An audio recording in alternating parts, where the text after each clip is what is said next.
Hello दोस्तों, जय श्री राम। मैं हूं प्रिया और स्वागत है आप सभी का आपके अपने इस channel crack any exam helper पर।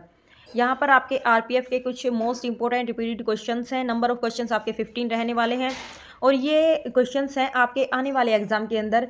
चांसेस हैं कि यहां से आपके क्वेश्चंस देखने को मिलेंगे क्योंकि रिपीटेड क्वेश्चन से आपके अधिकतर क्वेश्चन देखने को मिलते हैं। तो यहाँ पर क्वेश्चन देखेंगे हम लोग।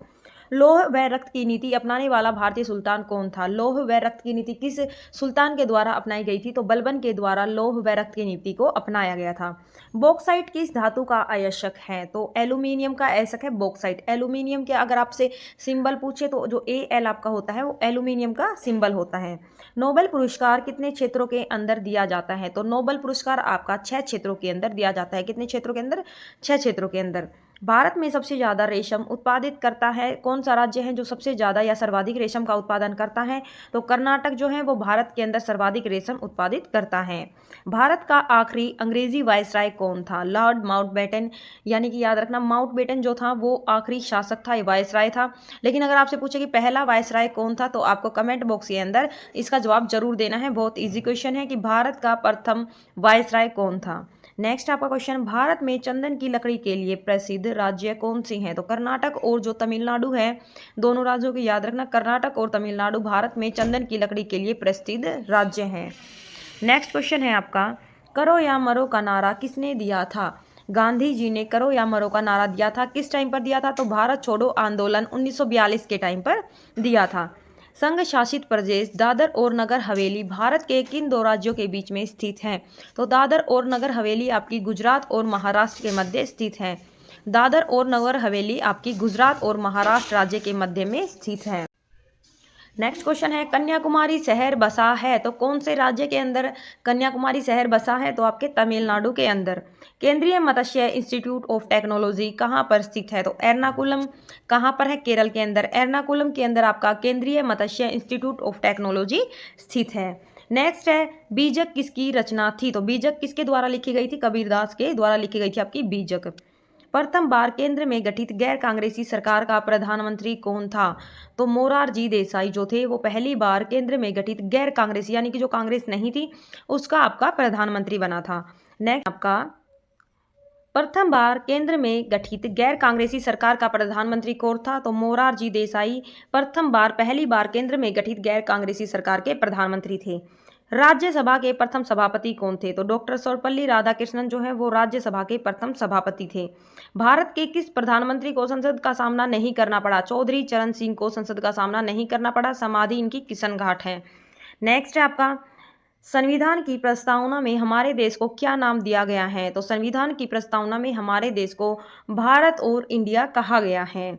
गुरु गोविंद सिंह का जन्म कब हुआ और किस स्थान पर हुआ? तो 22 दिसंबर 1966 को पटना बिहार के अंदर गुरु गोविंद सिंह का जन्म हुआ था। पंडित नेहरू ने किसे आधुनिक भारत के मंदिरों की संज्ञा दी है? तो भारत के जितने भी बड़े बड़े बांध हैं उनको पंडित जवाहरलाल नेहरू ने आधुनिक भारत के मंदिरों की संज्ञा दी है। मोस्ट इंपोर्टेंट क्वेश्चन है, याद रखना।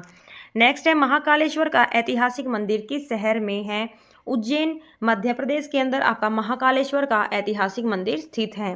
प्लानिंग फॉर इंडिया पुस्तक जिसकी रचना 1934 के अंदर की गई थी तो किसके द्वारा रचित है? आपकी सर विश्वेश्वरैया। किसके द्वारा? सर विश्वेश्वरैया। नेक्स्ट है आपका, मनुष्य में रक्त का लाल रंग किसके कारण होता है? तो हीमोग्लोबिन की उपस्थिति के कारण होता है। तो आपका क्वेश्चन है कि किस हीमोग्लोबिन की उपस्थिति के कारण मनुष्य में रक्त का रंग जो होता है वो लाल होता है? तो आपका इरिथ्रोसाइट के कारण। कौन से कारण? इरिथ्रोसाइट हीमोग्लोबिन की उपस्थिति के कारण। नेक्स्ट है, 5 नदियों की भूमि कौन कहलाती है? तो जो पंजाब है वो 5 नदियों की भूमि कहलाता है। भारत का सबसे प्राचीनतम अजायब घर कहाँ है? कोलकाता के अंदर भारत का सबसे प्राचीनतम अजायब घर है। वर्ण व्यवस्था की सभ्यता की देन है। वर्ण व्यवस्था किस सभ्यता की देन है? तो जो आपकी आर्य सभ्यता है उसकी देन है।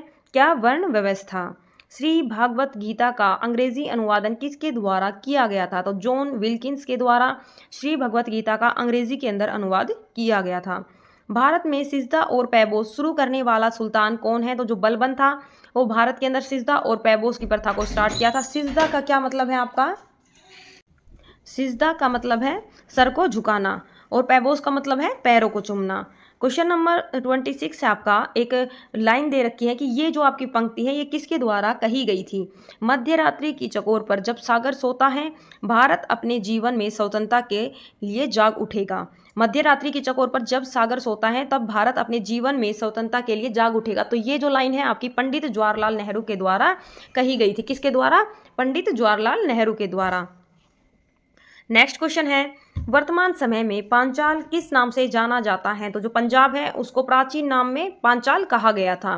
डायलिसिस का प्रयोग किसके लिए किया जाता है? तो गुर्दों के कार्य के लिए डायलिसिस का प्रयोग किया जाता है। नेक्स्ट है, एक्यूपंक्चर जो होता है वो क्या है? तो सुई से इलाज करने का तरीका है जो कि आपकी चीन की देन है। क्या? एक्यूपंक्चर। नेक्स्ट है आपका, विवेकानंद स्मारक कहाँ स्थित है? तो तमिलनाडु के अंदर जो है आपका विवेकानंद स्मारक स्थित है। और तमिलनाडु में कहाँ पर अगर ये पूछा जाए? कन्याकुमारी के अंदर। 49वीं समानांतर रेखा किन दो देशों को आपस में जोड़ने का काम करती है? तो अमेरिका और कनाडा को जोड़ने का काम करती है आपकी 49वीं समानांतर रेखा। धौलपुर हाउस किसका कार्यालय है? धौलपुर हाउस ये आपका यूपीएससी यानी कि संघ लोक सेवा आयोग का कार्यालय है आपका, UPSC, union public service commission. Next question है आपका, तेनालीराम किसके दरबारी कवि थे? तेनालीराम जो है वो कृष्ण देव राय के दरबारी कवि थे। सांपेंस कहाँ के आदिवासी हैं? तो अंडमान निकोबार के आदिवासी है सांपेंस। मोस्ट इंपोर्टेंट क्वेश्चन है, काफी बार एग्जाम के अंदर पूछा जा चुका। सार्क की स्थापना कब और कहाँ हुई थी? तो 8 दिसंबर, डेट को छोड़ देना, आप छोड़ सकते हो। 1985 के अंदर ढाका में जो है वो सार्क की स्थापना हुई थी। सार्क की स्थापना हुई थी आपकी कहाँ पर? तो ये आपकी हुई थी 1985 के अंदर। भाखड़ा नांगल बांध किस वर्ष में बना था आपका? तो 1963 के अंदर आपका भाखड़ा नांगल बांध बनाया गया था। कौन सी नदी पर है आपका? तो सतलुज नदी पर। नेक्स्ट क्वेश्चन है आपका, डिएगो गार्सिया एक छोटा द्वीप किस महासागर के अंदर है? तो हिंद महासागर के अंदर है आपका डिएगो गार्सिया एक छोटा द्वीप है। कांसा किसकी मिश्र धातु है? तो कॉपर और टीन के द्वारा बनाई जाती हैं। कॉपर और टीन को जोड़कर जो है वो आपकी कांसा धातु बनाई जाती हैं। नेक्स्ट है, चीन में लाल क्रांति कब हुई आपकी? तो 1949 के अंदर, 1949 में चीन के अंदर आपकी लाल क्रांति हुई थी। किस देश की संसद को संसद की जननी कहा जाता है? ब्रिटेन की संसद को संसद की जननी कहा जाता है। और ब्रिटेन की जो संसद है उसका क्या नाम है अगर पूछा जाए? तो संसदीय प्रणाली। तो यहीं पर हम लोग बात करेंगे इंग्लिश वाले स्टूडेंट के लिए। जितने भी स्टूडेंट हमारे सीबीएसई बोर्ड से हैं या जो इंग्लिश माध्यम से अपनी तैयारी करना चाहते हैं उनके लिए एजुगा जोन की आपकी ये बुक प्रैक्टिस सेट जो है वो लॉन्च किया गया है, जिसके अंदर आपको 20 प्रैक्टिस सेट दिए गए हैं। और पेपर को ध्यान में रखते हुए यहाँ पर आपको जो जितने भी सेट दिए गए हैं उन सभी सेट्स के क्वेश्चंस हैं विद आंसर है, और इसके साथ ही विद एक्सप्लेनेशन यहाँ पर दे रखा है कि जितने भी आपके क्वेश्चंस हैं उनसे रिलेटेड जो भी क्वेश्चन आने वाले एग्जाम के अंदर आपको देखने को मिलेंगे तो उनके लिए भी यहाँ पर आपके लिए अच्छे तरीके से सारी चीज़ें डाल रखी है। जरूर से ज़रूर क्लियर कर लें ताकि आने वाले एग्जाम के अंदर आपको टाइमिंग का भी कोई इश्यू ना रहे और आप इजीली एग्जाम को क्लियर कर पाएँ और क्वेश्चंस को जल्दी से जल्दी सोल्व कर पाएँ। तो उसके लिए आरपीएफ के लिए स्टडी गाइड भी दे रखी है और 20 प्रैक्टिस सेट भी दे रखी है। कॉम्बो पैक आपको बिल्कुल रीजनेबल प्राइस के अंदर मिलेगा। वीडियो के डिस्क्रिप्शन के अंदर आपको लिंक दे दिया जाएगा, वहां से जाकर आप इजीली बुक को परचेज कर सकते हैं और आप एग्जाम के अंदर देखेंगे कि ज़्यादा से ज़्यादा क्वेश्चंस आपको यहाँ पर देखने को मिले हैं। इस बुक से अगर आप तैयारी करके जाओगे तो अधिकतर क्वेश्चंस मतलब 95% के समथिंग क्वेश्चंस आपको इस बुक से देखने को मिलेंगे। स्पेशली इंग्लिश मीडियम के स्टूडेंट की बात कर रही हूँ यहाँ पर, जितने भी हिंदी मीडियम के स्टूडेंट हैं उनकी बात नहीं है, इंग्लिश मीडियम की बात कर रही हूँ, ठीक है। तो इंग्लिश के अंदर अगर आपको प्रिपरेशन करनी है तो ये कॉम्बो पैक आपके लिए बिल्कुल बेस्ट रहने वाला है। नेक्स्ट क्वेश्चन है आपका, द जिन ड्रिंकर्स पुस्तक किसकी है? तो अरुंधति रॉय की पुस्तक है जैदिन ड्रिंकर्स। ये नाम आपके लिए मोस्ट इंपॉर्टेंट है। लेखक के रूप में आपको इनकी सभी पुस्तकें जितनी भी इनसे रिलेटेड हैं वो आपको याद करनी है, ठीक है। और कमेंट के अंदर इनसे रिलेटेड जितनी भी बुक्स हैं वो भी आप डाल देना। अलमाटी बांध किस नदी पर बना है आपका? तो कृष्णा नदी के ऊपर बना है आपका अलमाटी बांध। अल हिलाल समाचार पत्र जो है वो किसके द्वारा शुरू किया गया था? अब्दुल कलाम आज़ाद के द्वारा ये जो आपका अल हिल समाचार पत्र है इसको स्टार्ट किया गया था। नियाग्रा जलप्रपात कहाँ स्थित है? तो नियाग्रा जलप्रपात आपका अमेरिका के अंदर स्थित है। A passage to India most important है, ई एम फोस्टर के द्वारा रचित पुस्तक है। किसके द्वारा? ई एम फोस्टर के द्वारा।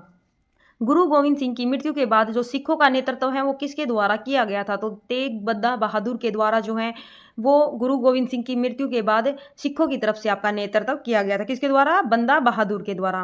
1857 की क्रांति के समय ब्रिटेन का प्रधानमंत्री कौन था? तो पाल्मस्टन जो है वो 1857 की क्रांति के समय ब्रिटेन का प्रधानमंत्री था। किस नेता ने तीनों गोलमेज सम्मेलनों के अंदर अपना भाग लिया था? तो डॉक्टर भीमराव अंबेडकर के द्वारा तीनों गोलमेज सम्मेलन के अंदर भाग लिया गया था।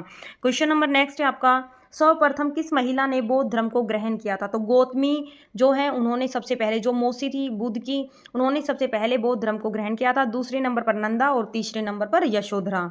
गद्य एवं पद्य दोनों में किस ग्रंथ की रचना की गई है? तो यजुर्वेद ग्रंथ की रचना गद्य और पद्य दोनों के अंदर की गई है। तो दोस्तों इसकी वीडियो के अंदर आपके लिए मोस्ट इंपॉर्टेंट क्वेश्चन थे। जिन भी प्यारे साथियों ने अभी तक चैनल को सब्सक्राइब नहीं किया है तो वो चैनल को जरूर से जरूर सब्सक्राइब कर लें। और इसके साथ ही जिन भी दोस्तों ने वीडियो को शेयर नहीं किया है वो वीडियो को शेयर कर दें और वीडियो को लाइक ज़रूर करें कि आपको वीडियो पसंद आई है या नहीं आई। तो इसके लिए वीडियो को लाइक ज़रूर करें और क्वेश्चंस जो एग्जाम के अंदर पूछ रखे हैं उनके लिए आप एक प्यारा सा कमेंट डाल सकते हैं। थैंक यू दोस्तों, जय श्री राम। मिलते हैं नेक्स्ट वीडियो में।